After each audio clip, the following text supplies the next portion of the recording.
마가복음 15장 6절에서 15절까지 말씀, 마가복음 15장 6절에서 15절입니다.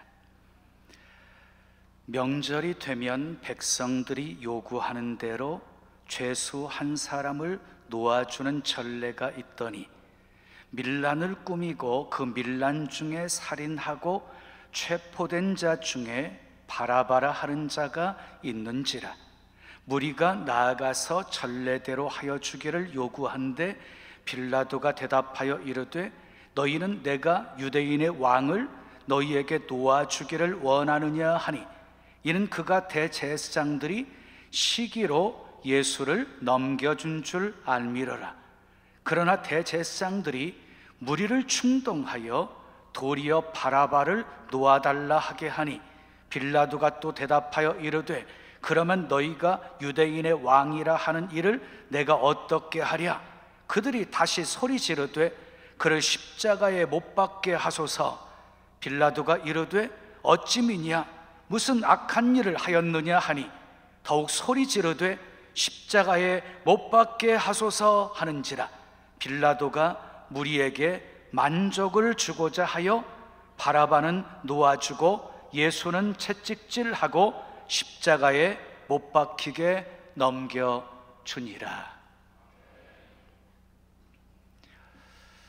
자, 오늘 또 하나님을 예배하는 여러분들 모두에게 하나님의 크신 사랑과 크신 은혜와 크신 능력과 크신 축복이 함께 하시길 예수님의 이름으로 축원합니다. 축원합니다. 자, 우리 옆 사람과 인사하겠습니다. 잘 오셨습니다. 반갑습니다. 신남은 예수님 안에 있습니다. 우린 예수님 때문에 행복합니다. 자, 마가복음 15장 6절에서 15절 말씀을 가지고 여론 조작의 무서움, 여론 조작의 무서움이란 제목으로 말씀을 전합니다. 한번 따라 하실까요? 여론 조작의 무서움. 여론 조작이 무엇입니까? 여론 조작이란, 자, 개인이나 집단이 개인의 사적인 목적이나 집단의 유익을 위해서 사실을 왜곡하고 허위 사실을 유포함으로 여론을 왜곡시키는 것, 그게 여론 조작입니다. 여론 조작. 자, IT 산업은 한국 미래의 동력 산업입니다. 우리나라는 이미 IT 산업에서 세계 최고에 오르는 그런 은혜를 입었습니다. 초고속 인터넷 보급률도 높고, 그리고 인프라 환경이 구축이 되어서 세계 최상의 경쟁을 확보한 그런 상황입니다. 그런데 IT 인프라의 찬란한 뒷모습 속에 가장 나쁜 독버섯이 자라고 있었습니다. 그게 무엇입니까? 댓글을 통해서 여론 조작하는 것이었습니다. 댓글은 21세기 정보통신 기술을 기반으로 등장한 민주주의 기술 총화였습니다. 지금까지 어땠어요? 미디어들이 막 쏟아낸 일방 통행식 기사에 억눌려 살던 시민들이 댓글을 통해서 쌍방향식 민주주의를 실현할 수가 있었습니다. 긍정적인 측면이 분명히 있습니다. 다양한 여론들을 확인할 수가 있었습니다. 사이버가 더 이상 사이버가 아닌 21세기 현대 사회를 이끌어가는 주축이 되었습니다. 그러나 요즘 댓글 문화는 보통 심각한 것이 아닙니다. 자, 입에 차마 담기도 어려울 정도로 싸구려 저질 댓글이 넘쳐나고 있습니다. 과연 이렇게 악취가 나는 쓰레기통을 민주주의 활성화라는 장점 하나 때문에 계속 존재시켜야 되는가에 대한 회의감이 들 정도입니다. 자, 하루에 네이버를 통해서 네이버를 보는 국민이 대략 3천만 명이 된다고 합니다. 하루입니다. 그러니까 아이들과 어른들을 빼게 되어지면 80% 이상이 네이버를 보고 자신의 생각을 굳힌다는 것입니다. 자, 그러니 네이버가 어떤 기사를 상위에 올려놓느냐, 어떤 기사를 내려놓느냐, 이거에 따라서 여론을 좌우하게 될 수가 있었다는 것입니다. 그런데 네이버가 눈에 띄게끔 기사를 드러낼 수 있고, 그리고 안 보이게끔 사라지게 만들어버리는 것, 댓글 개수와 좋아요, 싫어요, 그 반응에 따라서 결정을 했다는 것입니다. 그런데 한 사람이 2200명의 역할을 했다고 한다면 어찌 되겠습니까? 또 좋아요, 싫어요를 매크로와 같은 자동 기계를 설치해 가지고 수만 번, 수십만 번 클릭을 했다고 한다면 어떻게 되겠습니까? 그 기사는 항상 인터넷 눈에 띄는 곳에 배치가 되었을 것이고, 오랫동안 그 자리를 지키게 되었을 것이고, 많은 사람들은 그 글을 읽으면서 영향을 받지 않았겠습니까? 여론은 민주주의를 끌고 가는 힘입니다. 여론은 민주주의를 끌고 가는 힘이에요. 그런 면에서 드루킹은 민주주의를 아주 대단히 크게 훼손시킨 자였습니다. 2200명의 아이들을 가지고 여론을 조작했습니다. 수만 번, 수십만 번 클릭을 하면서 말이지요. 특검이 낱낱이 진실을 밝혀야 됩니다. 그래서 제2, 제3의 드루킹이 나오지 않게끔 만들어야 됩니다. 현 정부가 드루킹 게이트에 대한 그 모든 의혹을 다 떨쳐버리지 않는다고 한다면 나중에 후에 천추의 한이 될 것입니다. 야당은, 특히 보수 정당은 정치 보복으로 읽히는 적폐청산을 결코 잊지 않을 것입니다.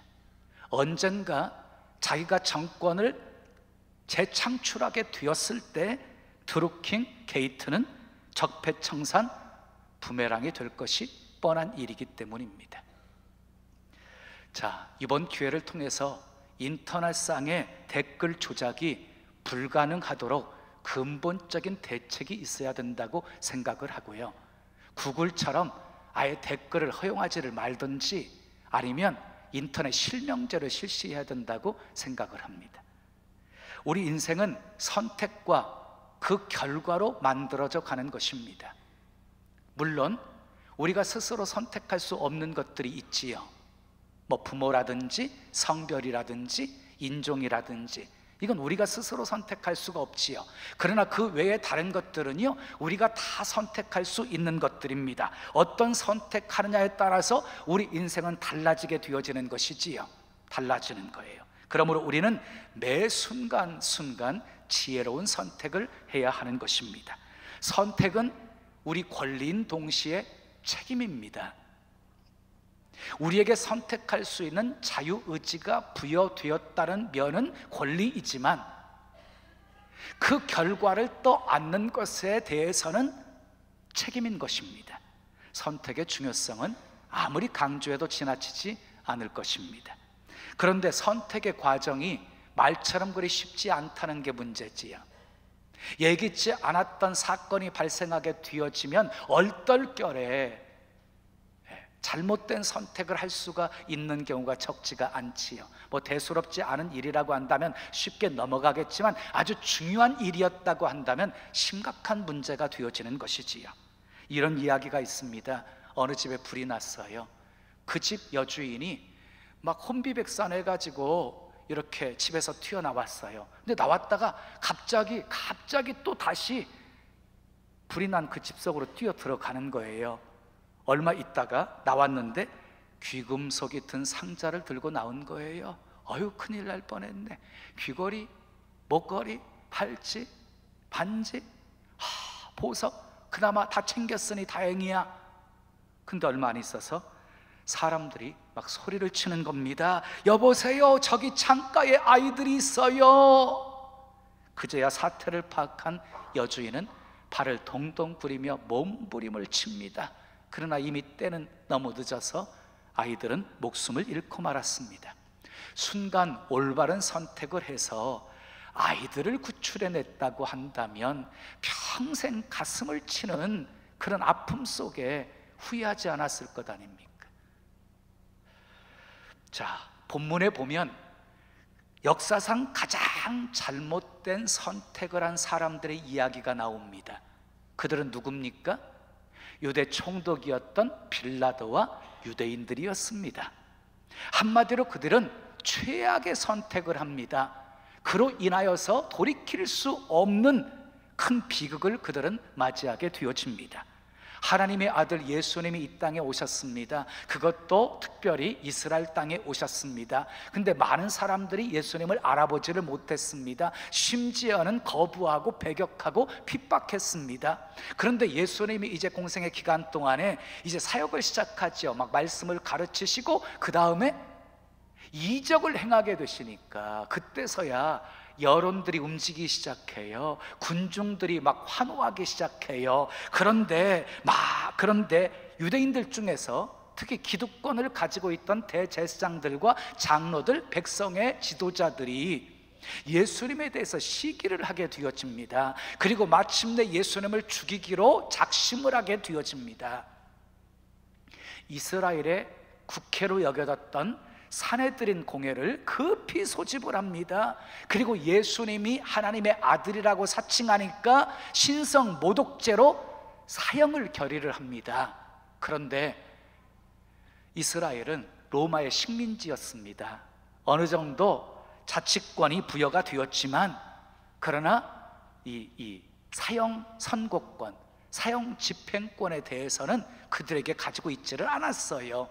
그래서 이 종교 지도자들이 고민하다가 유대 총독이었던 빌라도 앞에 예수님을 끌고 가게 되어집니다. 그리고 사형시켜 줄 것을 요구합니다. 그러면서 황당하게 그들이 덮어 씌운 죄목이 바뀌게 되어집니다. 신성 모독죄 가지고는 로마법상으로는 처결할 수가 없기 때문에 국가 반역죄로 죄목을 덮어 씌우게 됩니다.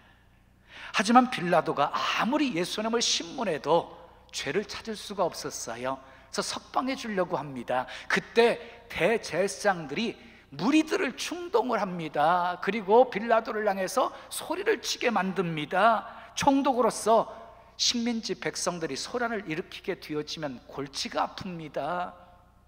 그리고 나중에는 책임을 져야 될 상황이 벌어집니다. 심하게 되어지면 자리를 파면당하게 되어집니다. 그래서 결국 이 빌라도는 그 무리들과 타협하게 되었고 예수님에게 십자가 처형을 선고하게 되어집니다. 그 일련의 과정을 기록한 것이 오늘 본문의 내용입니다. 오늘 본문 사건 속에 여론 조작이 얼마나 무서운지를 발견할 수가 있습니다. 오늘 본문에 세 종류의 사람이 등장합니다. 세 종류의 사람이, 첫 번째 따라하겠습니다. 무리를 충동하는 자들이 있습니다. 무리를 충동하는 자들이 있어요. 11절 말씀을 함께 읽겠습니다. 시작. 그러나 대제사장들이 무리를 충동하여 도리어 바라바를 놓아달라 하게 하니 그랬어요. 자, 대제사장들이 자기들이 미워하는 예수님을 죽이려고 무리들을 충동했습니다. 다시 말해서 여론 조작을 한 것입니다. 무리들을 움직이면 예수님을 죽이는 일을 성공할 것이라고 생각을 한 것입니다. 여러분, 이처럼 하나님 없는 인생은요, 많은 사람을 동원해서 이기려고 합니다. 사람 수를 통해서 새를 과시하려고 합니다. 여러분, 하나님과 무리 누가 더 강할까요? 하나님과 무리 누가 더 강할까요? 물론 하나님이지요. 다윗이 이런 고백을 해요. 천만인이 나를 애워싸 진칠지라도 나는 두려워하지 아니하리로다. 이 고백은요, 압살롬의 반역으로 도망칠 때 다윗이 한 고백이었습니다. 압살롬이 백성들의 마음을 다 도둑질했습니다. 어떻게 도둑질했냐면 송사의 문제를 왕에게 가지고 나가려고 하는 것을 자기가 중간에서 받아가지고 그 문제를 해결해 주면서 백성들의 마음을 사버린 겁니다. 그것을 성경은 가리켜서 백성들의 마음을 도둑질했다 이렇게 표현하고 있습니다. 그러니까 많은 백성들이 압살롬을 따르게 되었습니다. 그리고 어느 정도 그것이 무르익었을 때에 이 압살롬이 반역을 일으켜서 자기가 왕이 되려고 합니다. 그러나 어떻게 되었습니까? 압살롬은 백성들의 마음은 얻었지만 하나님을 잃습니다. 그를 따르는 무리들은 많았지만 결국 하나님을 잃은 압살롬은 패하게 되어지고, 그리고 도망가다가 자기가 자랑스럽게 여겼던 머리카락이 상수리 나무에 걸려서 대롱대롱 매달려 있는 것을 다윗의 군대 장관 요압이 가가지고 창으로 찔러서 죽입니다. 그게 압살롬의 말로였습니다. 여러분 기억하십시오. 무리를 얻고 하나님을 잃으면 모든 것 다 잃는 것입니다. 모든 것을 다 잃는다 할지라도 하나님을 잃어버리면 안 되는 것입니다. 그리고 누군가를 옳지 않은 일에 참여하도록 충동하는 일, 엄청나게 큰 죄라는 것을 알아야 됩니다. 대제사장들이 무리를 충동해서 예수님 십자가에 못 박아 죽게 만들었습니다. 그 대제사장들의 죄가 얼마나 큰 죄입니까? 여러분, 왜 출애굽한 이스라엘 백성들이 광야의 여정 속에서 문제가 생기게 되어지면 걸핏하면 원망하고 불평한 줄 아십니까? 충동한 사람들이 있었기 때문이었습니다. 누가 충동했습니까? 이스라엘 백성들이 출애굽할 때 섞여 나온 무리들이 충동질했기 때문이었습니다.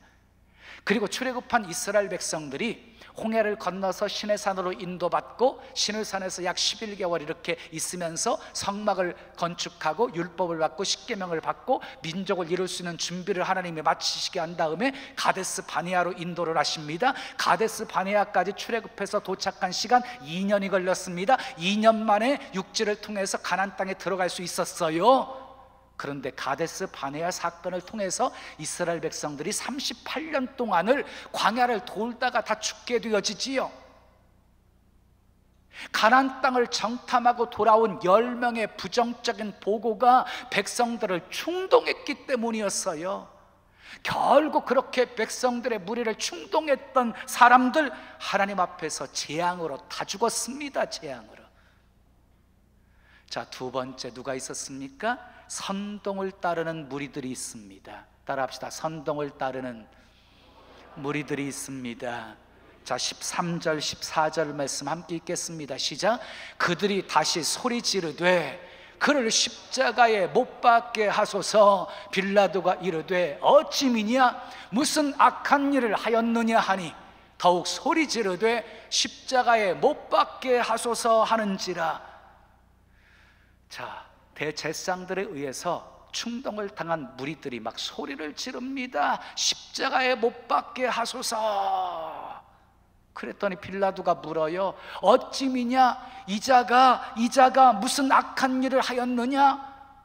거기에 답변도 하지 않고 백성들은 더 소리를 지르면서 외칩니다. 십자가에 못 박게 하소서. 여러분, 무리들은 충동하고 선동하는 자들에 의해서 끌려다니는 존재가 무리입니다. 자신들이 이익이 아닌데도 수많은 사람들이 그 길을 가니까 함께 행동하고 있습니다. 얼마나 큰 책임을 져야 하는지 모른 채 지금 행동하고 있습니다. 여러분, 세상에서 가장 믿을 수 없는 것이 군중심리입니다. 군중심리 기억하시지요? 노무현 대통령 재임 시에 대부분의 국민들이 비난했고 욕했어요. 그런데 그분이 서거하자 갑자기 동정적인 분위기로 급변하면서 현 정부를 비난하게 되었어요. 지금은 다시 재평가되어서 노무현 대통령이 되게 훌륭한 분으로 이렇게 이제 우리들에게 인식되어지고 있지요. 자, 예수님 주변에 있던 군중들도 마찬가지였어요. 불과 4, 5일 전만 해도 예수님이 예루살렘에 입성하실 때 종려나무 가지를 흔들면서 호산나 호산나 외쳤던 무리들이었습니다. 근데 대제사장들이 충동질하니까 그 마음이 변해가지고 예수님을 십자가에 못 박으라고 소리치는 폭도로 변한 겁니다. 이게 군중들입니다. 어떻게 4, 5일 만에 이렇게 바뀝니까? 사랑하는 여러분, 선동하는 소리 듣지 마시고 주님의 음성을 들으십시오. 크게 아멘. 강단에서 들리는 하나님의 소리보다 때로는 개인적으로 누군가가 속삭이는 소리가 더 솔깃하고 더 매력적이고 더 재미일 수 있습니다. 그 함정에 빠지면 안 됩니다. 군중 심리에 끼어들면 안 됩니다. 말씀을 조용히 묵상하시고 기도의 골방을 찾으셔야 됩니다. 그러면 남들이 듣지 못하는 주님의 음성을 듣게 될 것입니다. 그 음성조차 행동하셔야 합니다. 무리는 얼굴이 없어요. 무리는요, 양심도 없어요. 그래서 무리가 되면요, 용감해져요. 수가 많아지잖아요. 힘이 생겨요. 그래서 혼자는 할 수 없는 일, 무리가 되면 할 수가 있어요. 근데 심각한 일은요, 많은 사람들이 하잖아요. 무리가 하잖아요. 그러면 죄책감도 없어진대요. 이것이 무리의 위험성입니다. 여러분, 신앙생활은 무리가 되어서 하는 것 아닙니다. 하나님과의 만남도 개인적인 것이고, 구원도 개인적인 것이고, 은혜도 개인적인 것입니다. 똑같은 말씀이 선포되는데 어떤 사람은 은혜를 받는데 어떤 사람은 받지 못하지요. 그러니까 은혜도 개인적인 것입니다. 그래서 무리지어서 함께 예배 드리면서 은혜를 사모하는 것도 필요하지만 혼자 주님과 깊이 묵상하고 자신을 살피는 시간도 우리에게 필요한 것입니다. 세 번째 누가 있었습니까? 따라합시다. 무리에게 만족을 주고자 잘못된 선택을 하는 빌라도가 있습니다. 자, 6절에서 10절 말씀을 우리 함께 읽겠습니다. 시작. 명절이 되면 백성들이 요구하는 대로 죄수 한 사람을 놓아주는 전례가 있더니 밀란을 꾸미고 그 밀란 중에 살인하고 체포된 자 중에 바라바라 하는 자가 있는지라 무리가 나아가서 전례대로 하여 주기를 요구한대 빌라도가 대답하여 이르되 너희는 내가 유대인의 왕 예수님을 너희에게 놓아주기를 원하느냐 하니 이는 그가 대제사장들이 시기로 예수를 넘겨준 줄 알미러라 그랬어요. 여러분, 빌라도는 알았어요. 대제사장들이 예수님을 시기에서 넘겨준 것을 알았어요. 그래서 예수님을 석방하려고 나름대로 노력을 합니다. 당연한 일이지요. 죄가 없는 사람에게 유죄를 선언한다는 거, 이거 있을 수 없는 일이잖아요. 그래서요, 이 빌라도는요, 예수님을 석방시키려고 명절을 기회로 삼으려고 했던 거예요. 명절이 찾아오게 되어지면 전례대로 죄수 한 사람을, 백성들이 요구하는 죄수 한 사람을 풀어주는 전례가 있었거든요. 그 명절에 예수님을 풀어주려고 했던 거예요. 그러니까 예수님을 풀어주려고 하면 이제 누구 한 사람을 세워야 되는데, 자, 예수님과 대조되는 극악무독한 사람, 험악한 사람을 세워야지만이 예수님 풀어달라고 할 거 아니에요? 그래서 바라바를 세운 거예요. 바라바는 열심당원이었어요. 밀란을 일으켜요. 밀란을 일으켜서 살인죄까지 범해요. 그래서 십자가 처형을 받았던 아주 흉악한 악명 높은 인물이었습니다. 빌라도는 생각했을 것입니다. 유대인들이 설마 그런 바나바를 석방시켜달라고 요구하지는 않겠지. 그런데 예상과는 달리 이 무리들은 바라바를 석방시켜달라고 소리를 칩니다. 예수님은 십자가에 못 박으라고 소리를 칩니다. 그 소란이 점점 커져서 밀란이 될 것 같으니까 이 빌라도가 슬그머니 타협해 버립니다. 바라바는 놓아주고 예수님을 십자가에 처형하도록 선고를 내립니다. 여러분, 그 판결에는 하나님도 없고 진리도 없고 정의도 없습니다. 무리만 있습니다. 무리만 있어요. 무리만. 15절 말씀을 함께 읽겠습니다. 시작. 빌라도가 무리에게 만족을 주고, 뭘 주고자 하여? 보세요. 빌라도가 무리에게 만족을 주고자 하여, 그 다음 읽어요.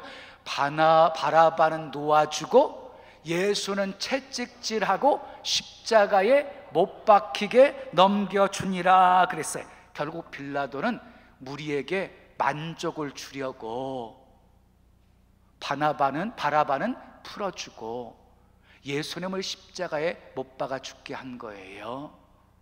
석방되어야 될 예수님은 십자가형을 받고 십자가형을 받아야 될 바라바가 풀려나게 된 것이에요. 여러분, 당시 빌라도는 모든 것을 결정할 수 있는 힘을 가진 사람이었어요. 자기가 결정할 수 있었어요. 그런데 이 빌라도는요, 무리에게 물어요. 9절에서도 12절에서도 14절에서도 계속 유대인들에게 물어요. 질문을 해요. 어떻게 할까? 물어요. 계속 권력을 유지하고 싶었던 이 빌라도가 무리와 손을 잡은 거예요. 무리와 손을 잡은 거예요. 예나 지금이나 많은 정치인들이 무리를 이용하고 무리는 정치인들을 이용하고 있습니다. 각각의 욕심을 채울 수 있을 때에는 서로 손을 잡고 동업자가 되어집니다. 그런데 언제까지 그 필요를 다 채워줄 수 있을까요? 이 필요가 채워지지 않게 되어지면 동업자가 이제 반대로 적이 되어서 공격하게 되어지는 것입니다. 결국 빌라도는 어떻게 됐어요? 자기 정치적인 야욕을 다 이루지 못합니다. 그 자리에서 내려오게 되어집니다. 여러분 기억하십시오. 군중을 믿고 군중을 의지하는 사람은 언젠가 군중들에 의해서 버림당하게 되어집니다. 왜냐하면 군중들은 늘 자신의 이익을 따르기 때문입니다. 언제나 이익을 따라서 이동할 수 있기 때문입니다. 그래서 언제든지 따르는 자를 버릴 수 있는 것이 무리입니다. 자, 민주주의가 인간 사회의 질서를 세우는데 가장 합리적인 제도이기는 하지만 민주주의의 맹점이 있어요. 다수결입니다. 다수결.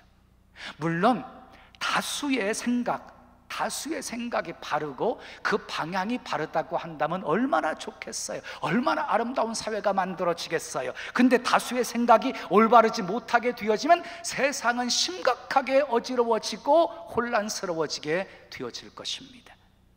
자, 본문의 무리들은 죄 없으신 예수님을 십자가에 결국 못 박는 결과를 초래하고 말았습니다. 2차 세계대전 때 독일 나치당을 지지한 군중들은 세계를 전쟁의 공포의 도가니 속에 몰아넣었고 힘없는 유대인 600만 명이 학살당하게 되어지는 역사의 비극을 만들어내게 되었습니다. 그런 면에서 훌륭한 지도자는 누구일까요? 훌륭한 지도자는 무리의 요구를 따르기보다 바르고 참되고 진실한 것을 추구해야 하는 것입니다. 무리의 요구가 항상 옳은 것은 아니기 때문입니다. 자, 구약시대의 예언자 선지자들은요, 군중들의 입맛을 생각하지 않았어요. 오직 하나님의 말씀, 하나님의 뜻만을 생각했어요. 그래서 군중들에게 인기가 없었어요. 예언을 선포하는데 굉장히 방해가 많았어요. 대적하는 세력들이 있었어요. 에레미야를 가리켜서 눈물의 선지자라고 그러지요. 에레미야가 선포한 것은요, 이스라엘 남유다 바벨론에 망하게 되어진다, 하나님의 징계다. 그러니까 항복하고 포로가 되어서 가라. 결사항전을 외쳐도 시원찮을 지도자가 순순히 항복하는 것이 살 길이라고 말하니까 다른 사람들이 분통을 터뜨리면서 이 에레미야를 잡아다가 가둡니다. 핍박합니다. 매를 때립니다. 이게 선지자의 모습이었어요.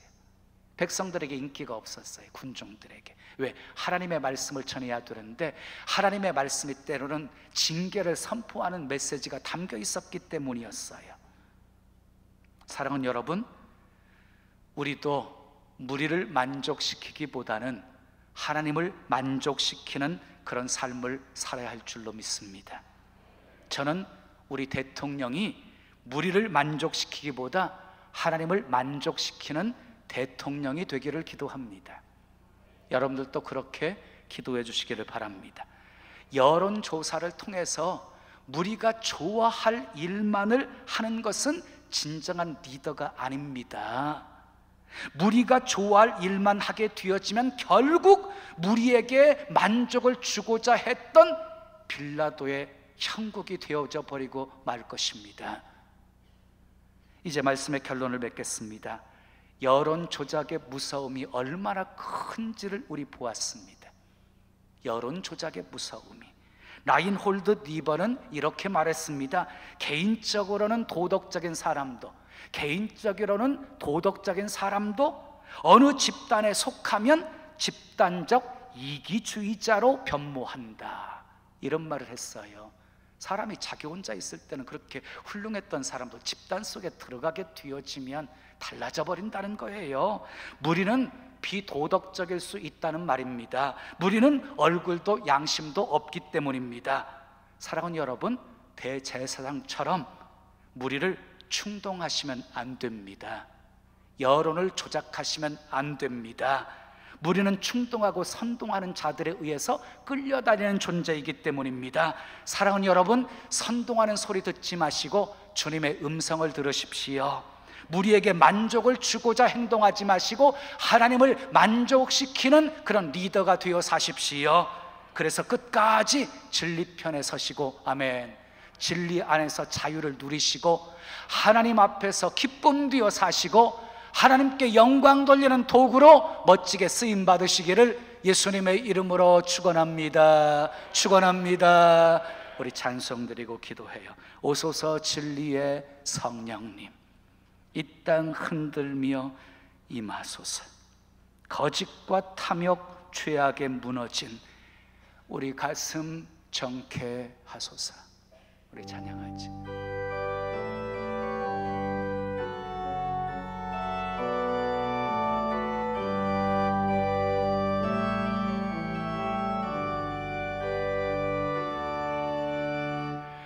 오소서 진리의 성령님, 이 땅 흔들며 임하소서. 거짓과 탐욕 죄악에 무너진 우리 가슴 정케 하소서. 오소서 은혜의 성령님, 오소서 은혜의 성령님, 하늘 가르고 임하소서. 하늘 가르고 임하소서. 거룩한 불꽃 하늘로서 임하사 타오르게 하소서. 주 영광 위에 풍의 불길 타오르게 하소서. 진리의 말씀 이 땅 새롭게 하소서. 은혜의 강물 흐르게 하소서. 성령의 바람 이 땅 가득 불어와 흰 옷 입은 주의 순결한 백성, 주의 영광 위에 이제 일어나 열방을 치유하며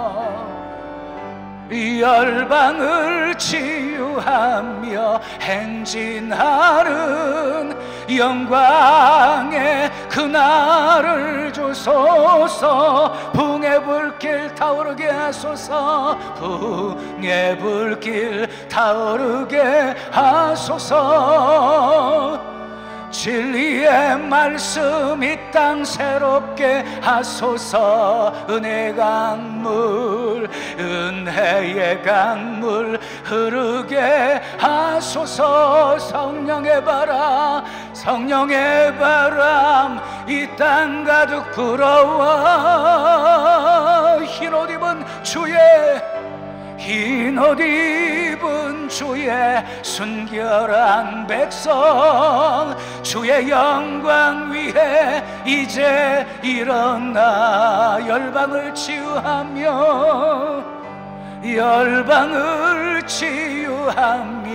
행진하는 영광의 그날을 주소서. 영광의 그날을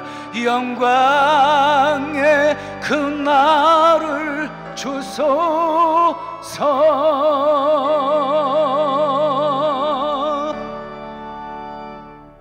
우리 두 손 가슴에 모시고 들으십시오. 예수님을 십자가에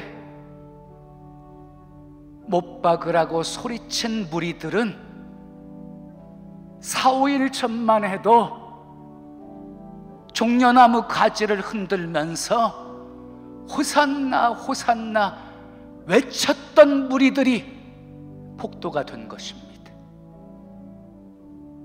대제사장들이 무리들을 충동했기 때문입니다. 그래서 여론 조작이 그렇게 무서운 것입니다.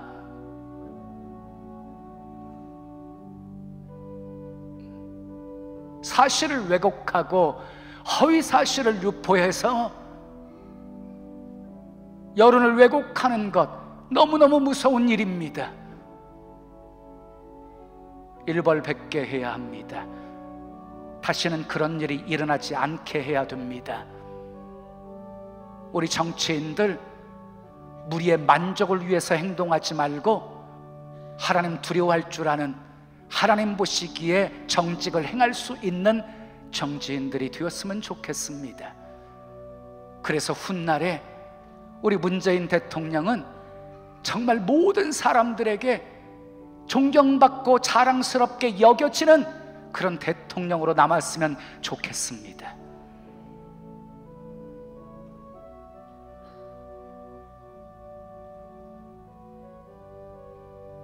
선동하는 자 되지 마세요. 선동에 끌려다니는 인생 살지 마세요.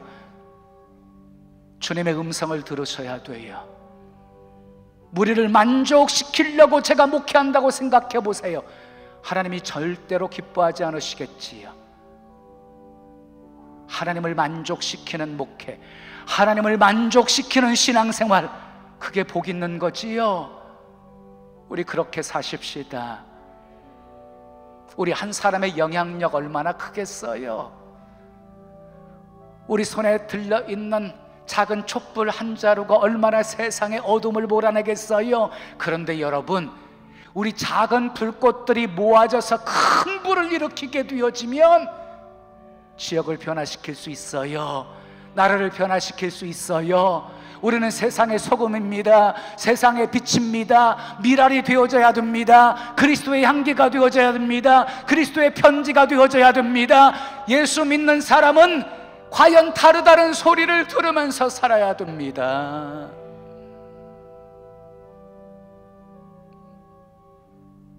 오늘 말씀 기억하시면서 주님의 음성 듣게 해주세요. 하나님을 만족시키는 복된 믿음의 삶 살게 도와주세요. 우리 함께 기도하겠습니다. 아버지 하나님 감사합니다. 아버지 하나님, 이 나라 이 민족을 많이 사랑하시는 것 믿습니다.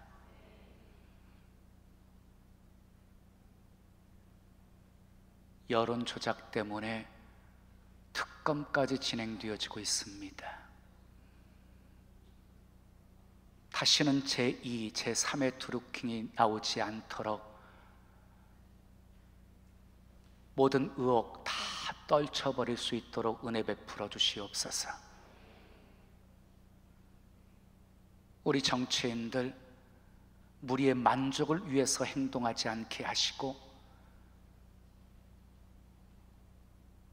넓은 시각을 가지고 옳고 그름을 잘 분별하면서 행동할 수 있도록 하나님 은혜 베풀어 주시고, 후에 정말 친성받고 인정받고 존경받는 대상들이 되어지도록 하나님 축복해 주시옵소서. 우리 믿음의 사람들, 선동하는 자에 의해 끌려다니는 인생 살지 않게 하시고 주님의 음성 듣게 해 주시옵소서. 특히 선동하는 자 되지 않게 도와주시고 정말 주님을 만족시켜 드리기 위해 행동할 수 있는 우리 모두 되게 해 주시옵소서. 그래서 어둠 속에 작은 빛이 되어지게 하시고 작게나마 내가 속한 주변부터 선한 영향력을 끼쳐가는 그런 복된 크리스찬으로 살게 도와 주시옵소서. 믿는 사람들은 좀 남달라야 됩니다.